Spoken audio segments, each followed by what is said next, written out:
أعوذ بالله من الشيطان الرجيم. يا أيها الذين آمنوا أنفقوا مما رزقناكم من قبل أن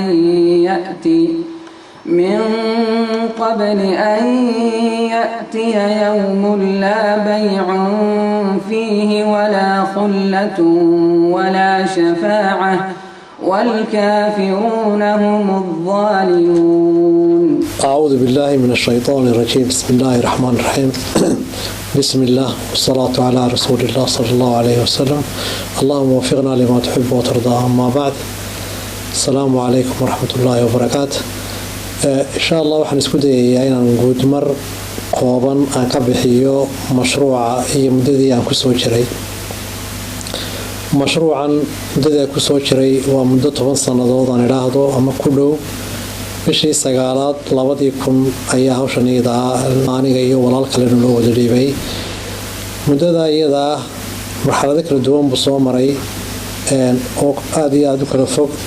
haddaan ka warramo dhaqaalaha, maalintiina loo dhiibay mashruuca wuxuu haystay $1,800 xoogaa waxbaa dheeraa haddaan xasuusan. $1,800 se waa kasii xasuusaa. kabacdi waxay noqotay markaa hawsha markiina loo dhiibay iyo hawl kaloo la-eg ama ka culus baan idhaahdo oo markaa masaajidka uu lahaa. runtii waxaa adkaatay markaa in midhodhal badan laga soo saaro.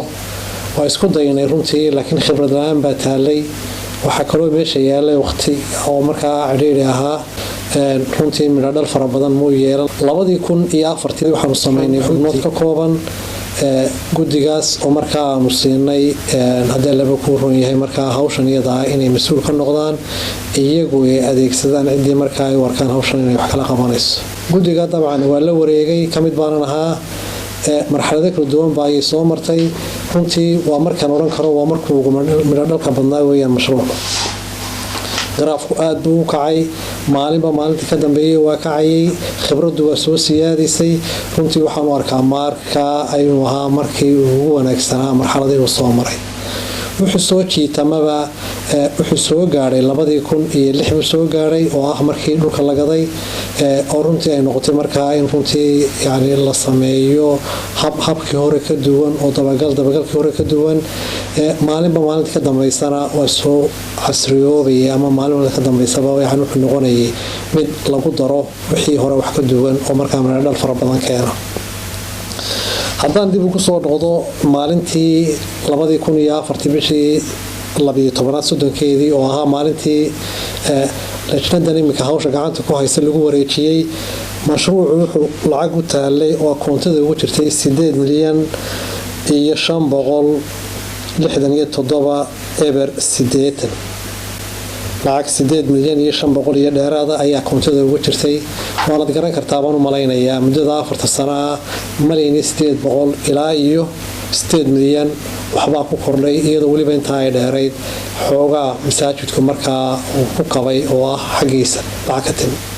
30kii bishii 12aad ee 2004 ilaa 30kii bishii 12aad ee 2005 malyan iyo dheeraadba sanadkaa soo kordhay. waana markii ugu dhaqaalaha badnaa wixii dadka laga ururinayay.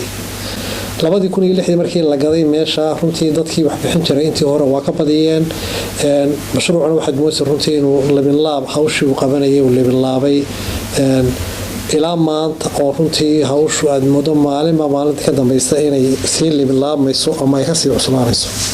mashruucu dabeetana wuxuu soo gaadhay marxalad odhanaysa dhulkii la gaday hala dhisay. imika mudday soo qaadatay 2008 waxaa la dhammaystiray nashqadii ama sawirkii ama habku weekaanayay. kabacdi waxaa markaa la galay qiimeyn in la qiimeeyo oo la isku dayo bal hadda halkaa uu marayo in la qiimeeyo oo la eego maxaa ku baxaya. waa la soo qiimeeyey.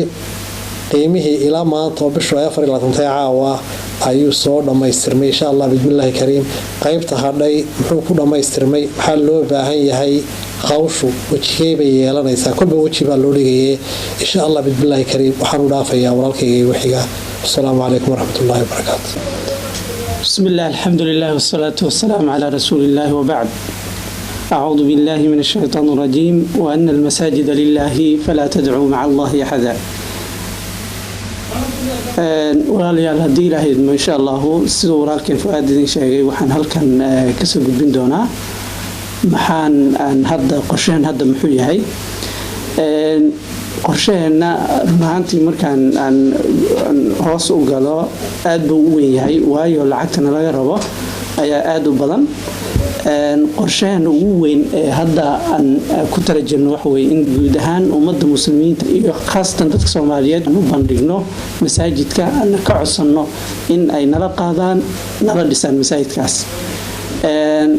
anagoo markaas ku rajo weyn in masaajidkaas uu naqabiyoobeynin waayo lama sheegin masaajid qabiyooba qaabab kala duwan ayaan insha Allah ku tarajirnaa in aan haddii ilaahay idmo aan wax ku ururino waagii hore waxaan isticmaali jirnay hal nooc oo ah in aan guryihiin idinku nimaado oo guryaha soo qaraacno ama aan si wadar ah aan hal mar wax idin weydiisano hadda laakiin waxaan insha Allah ku dari doonaa 4 qaybood oo kale oo cusub afartaas qaybood waxay kala ahaan doonaan insha Allah in dadka aan qayb u soo xulano sida mesela anoo kala saarayna rag iyo dumar tusaale ahaan aan dumarka mar la kulanno dadka dadbixiyaasha ah ee maxaan ku raahdaa masaajidka inta badan soo saaciday gooni inaan ula kulanno dadka businesska iyo maxaan ku raahdaa baamushtarka haysta in aan gooni ula kulanno waxa kale oo aan sameyn doonaa haddii ilaahay idmo in aan telefoon soo dirno oo maxaan ku raahdaa idinkoo guryihiina joogo markaasi aan idin kala soo hadalno waxa kale oo aan sameyn doonaa insha Allah webkii tawfiiq ayaan ka sameyn doonaa dhowr qaybood qayb information ah oo loogu talagalay projectiga sidoo kalena waxaan sameyn doonaa insha Allah wax lagu magacaabo PayPal taas oo qofka uu isagoo gurigiisa jooga uu ka bixin karo lacagta afartaas barnaamij oo soo sheegnay oo cusub ayaan haddii ilaahay idmo ku soo kordhin doonaa bilaha soo socda insha Allah sababtuna waxay tahay waxaan saxiixnay hadda contractigii dhammaan lacagaha aan haysano markii calculation la sameeyo waxay dhamaanayaan bisha September 22 sida contractiga ku qorana waxa way mar walba in 5 milyan oo ziyaada ah marka laga reebo faktuurada bishaas aan bixinayno in aan haysano way marka taas ba waxay nagu kalifaysaa in aan xoog saarno qaab cusub iyo nidaamyo cusub aan la nimaado si kastaba ha ahaatee waxaan insha Allah idin soo bandhigi doonaa in aan